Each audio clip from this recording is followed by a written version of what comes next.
What's happening, everybody? Justin, Bridgewater's Finest on YouTube, Blockbuster_guy on Twitter, taking a little break from the movie award videos for now because it is Divisional Playoff Weekend in the National Football League. This is the division round video for the 2013-2014 NFL playoff season. Before we get into the picks for the Divisional Playoffs, I'm going to let you know how I did on Wildcard Weekend. It was a relatively successful one, I guess, in certain respects, and another respect, not quite so much. Straight up, I was 2-2. I told you to take New Orleans, and I told you to take San Francisco, so I got the two NFC games correct. Unfortunately, got the two AFC games wrong, so I was 2-2 there. Against the spread, I was 3-1. I told you to take KC plus 2.5. That game finished by 1 point, so that worked out. Told you to take New Orleans plus 2.5. And told you to take San Francisco minus 2.5. So all of those worked out. The only ATS game I got wrong was to tell you to take Cincinnati minus 7 against San Diego. Unfortunately, that didn't work out because all hail the return of the Cincinnati Bungles. Unfortunately, over-under, I was terrible on Wildcard Weekend. I only went 1-3 over-under. The only one I got correct was to tell you to take New Orleans and Philadelphia under 53 points. Also, a quick little message to anyone watching this video who is also a member of the Yahoo Bridgewater's Finest Pick'em pool. That pool is still going, guys. I saw some people who didn't make picks on Wildcard Weekend. The pool's still going. Make sure you get your picks in. Without further ado, let's get to my picks and predictions for the Divisional Playoffs. We're going to start in the NFC, where I was 2-0 straight up, 2-0 against the spread, and 1-1 over-under on Wildcard Weekend, so I was very good in the NFC. We're going to start with the much lauded 1 versus 6 matchup. The major favorites versus the major underdogs in the NFC. The number 1 rated Seattle Seahawks at 13-3, playing host to the 12-5 New Orleans Saints. Seattle here is favored by 8 points at home, with the total being 46.5. New Orleans added their 2-point win in Philadelphia to their road record this year, moving their road record to 4-5. While at home this year, Seattle was a blistering 7-1, starting off the season with a 26-point win against San Francisco, 28-point win against Jacksonville, then wins of 7 against Tennessee and 3 against Tampa Bay. They beat Minnesota by 21, beat New Orleans by 27, that's a key matchup here, a 7-point loss to Arizona at home, and an 18-point win against St. Louis to finish their home season. Aggregate across the whole season, points scored versus points allowed, it's about a 23-20 advantage for Seattle. Seattle puts up just over 26 points a game, while New Orleans puts up just under 26 points a game, including their last playoff game against Philly, where Seattle only gives up 14.4 points per game across the season. That is dynamite. That was best in the league this year. New Orleans, again, didn't do too bad. Only 19.3 points allowed per game this season, but it's still a 23-20 advantage for Seattle. You take a look at home versus away, that gap grows immensely. Seattle put up 29.1 points per game at home this year versus just 18.7 on the road for New Orleans. New Orleans really struggled to score on the road this year. And at home, Seattle was even better defensively, only giving up 13.8 points per game in their 8 home games this year, of course 7 of those being victories. After crunching the numbers, this is about a 26-16 advantage for Seattle. It's a big gap there. That would cover the 8-point spread. Taking a look at the last 4 games, though, it is actually very, very close. A lot of that is due to the fact that Seattle kind of had a bit of a power outage there in their last 4 games. They only put up 19.3 points per game over their last 4 games of the regular season, but their defense was blistering, only giving up just over 11 points per game.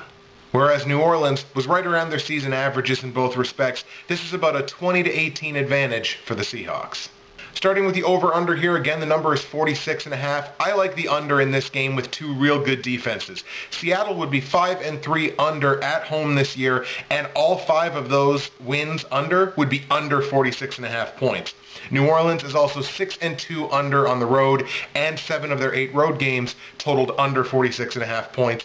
I like this number to stay under 46.5.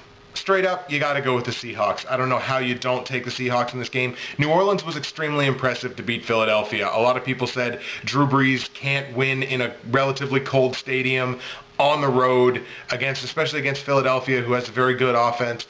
But, I thought they could, and they did. I don't see them beating Seattle. Seattle at home is quite simply a different beast. They've got the 12th man. I don't think New Orleans wins this game.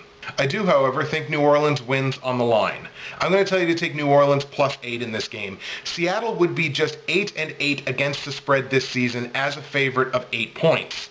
New Orleans, on the other hand, would be 14-2 against the spread as 8-point dogs. However, both of those losses were on the road, and one of them came against Seattle.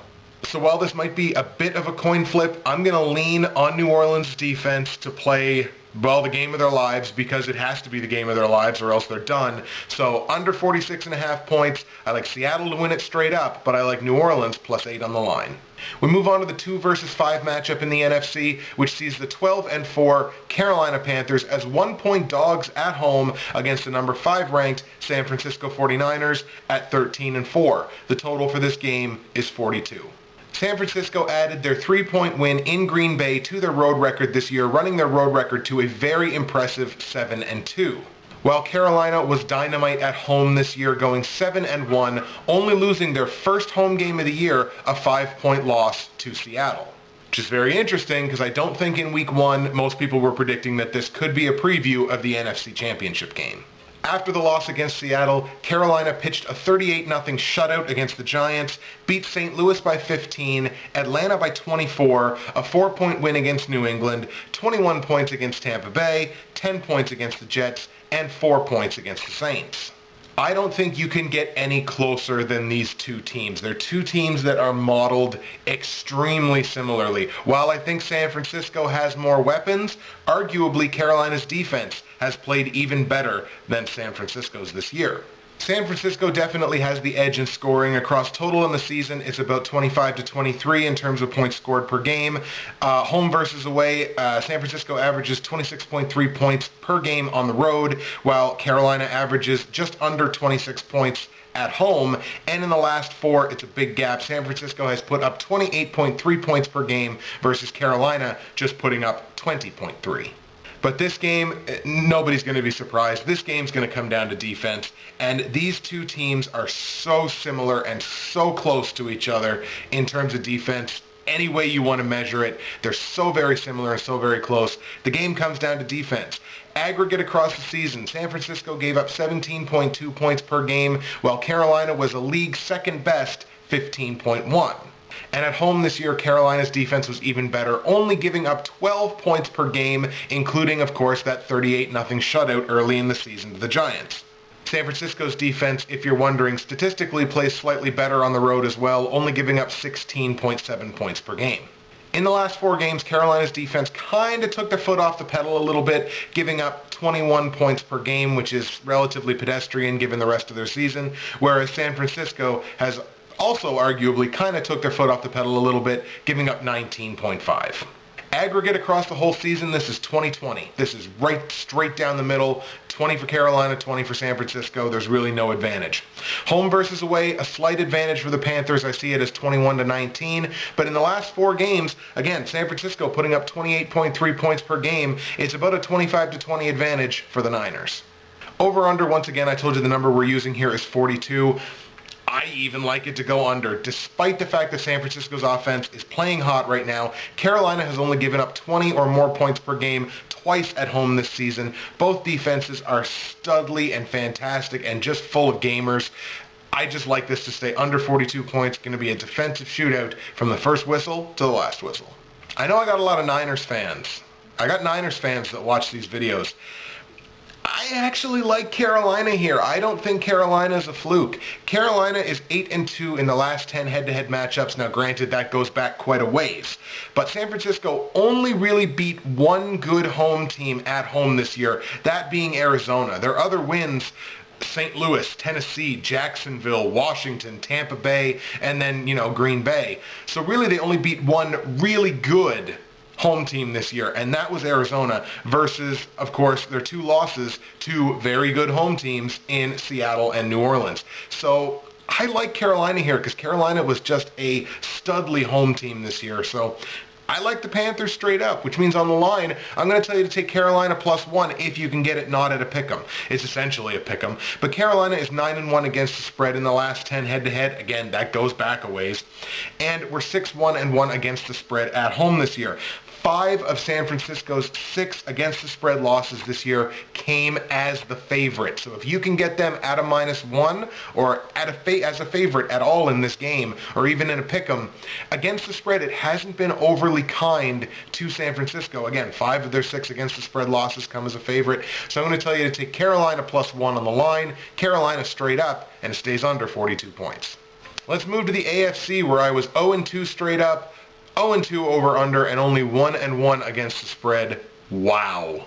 We're going to start with the 1v6 once again, and this is the game that everybody seems to be talking about. The number 1 ranked Denver Broncos, 13-3, playing host to division rivals, number 6 ranked, 10-7, San Diego Chargers.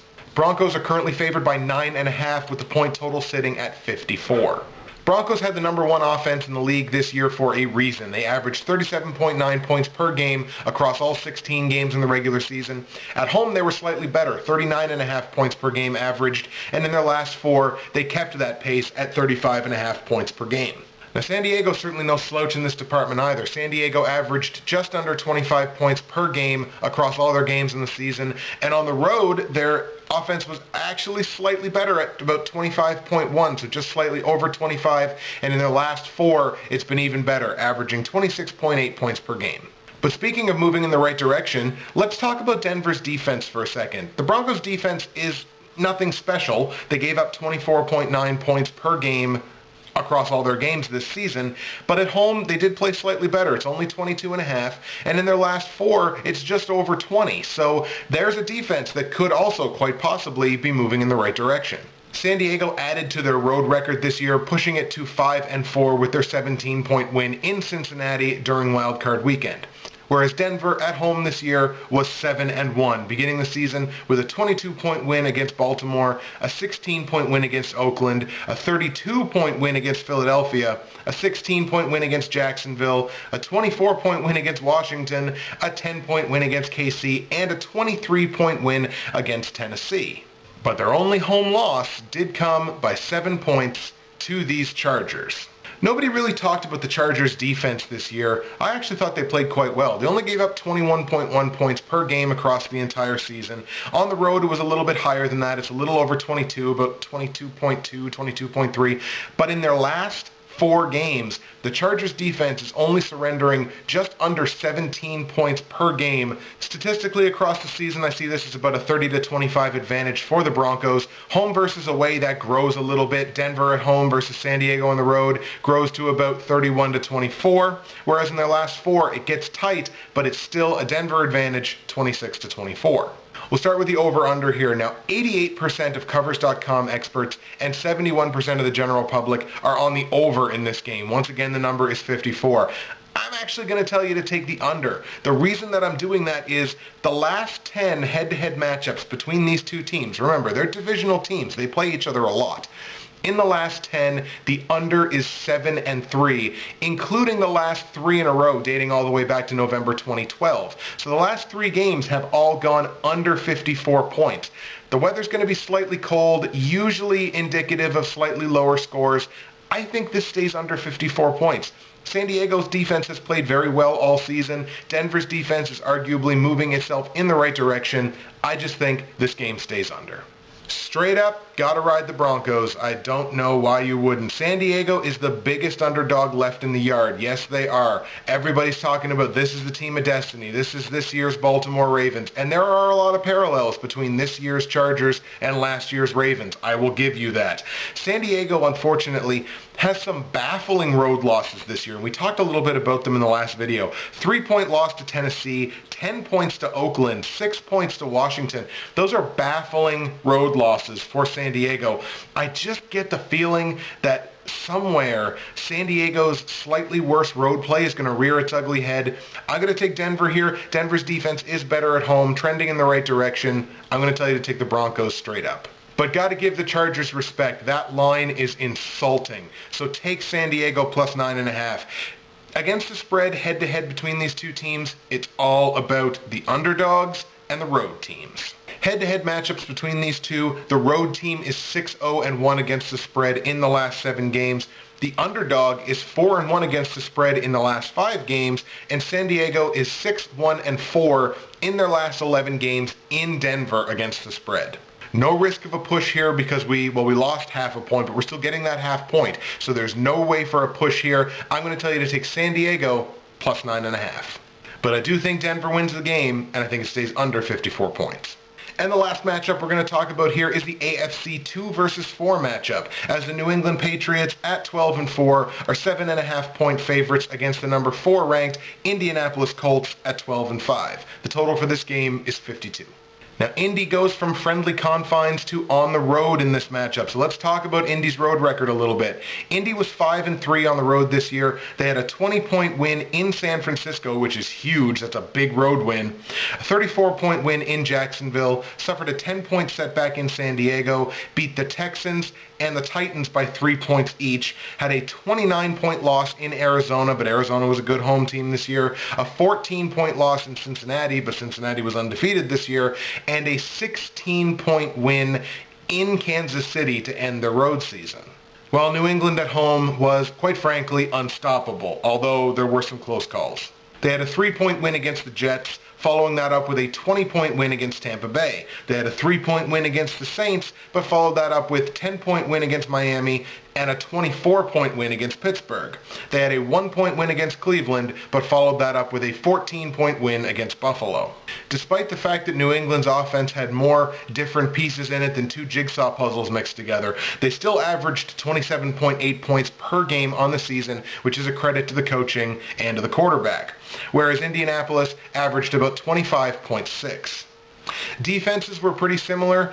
New England averaged giving up 21.1 points per game, while Indianapolis averaged giving up 22.4. I would argue to say that New England's defense is slightly better, especially given that the Colts defense is banged up.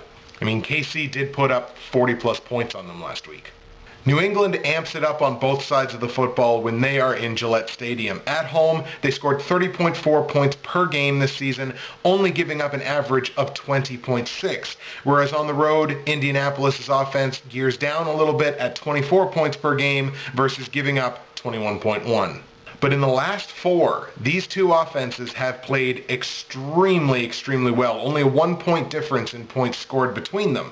30.8 points per game for Indianapolis versus 30.5 points per game for New England. The defenses, however, Indianapolis' defense has been rolling in their last few games, only giving up 16 points per game, and that includes giving up 40-plus to Kansas City last week.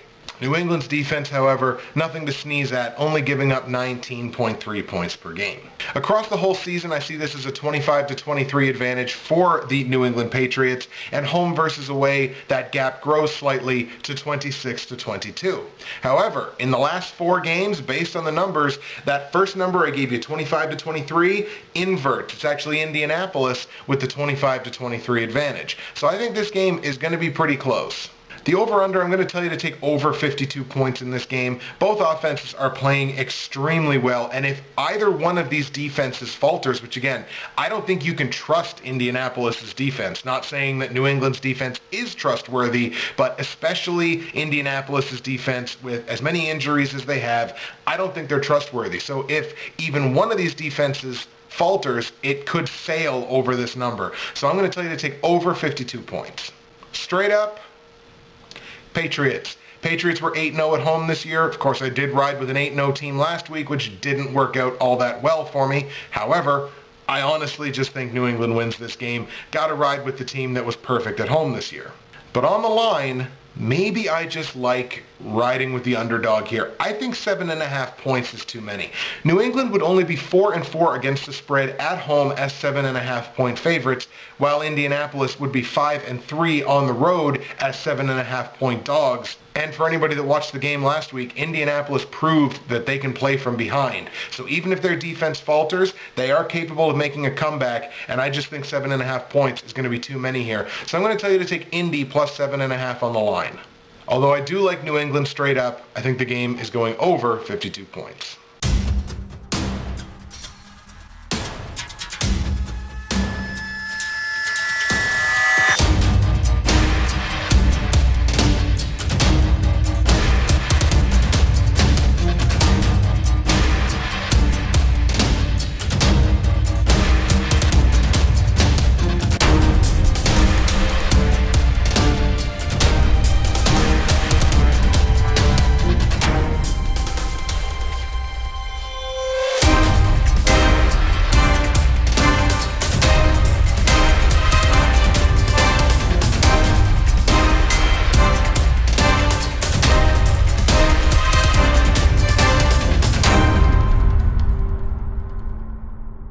So that's it, folks. That's the divisional playoff video for you. I want to hear your picks. I want you to put them in the comments section down below. Let me know how you did on Wildcard Weekend as well. Love to hear that for you too. That's it for me, Justin, Bridgewater's Finest on YouTube, Blockbuster_guy on Twitter. Enjoy the games this weekend. We'll see you next week. And keep watching the Movie Award videos.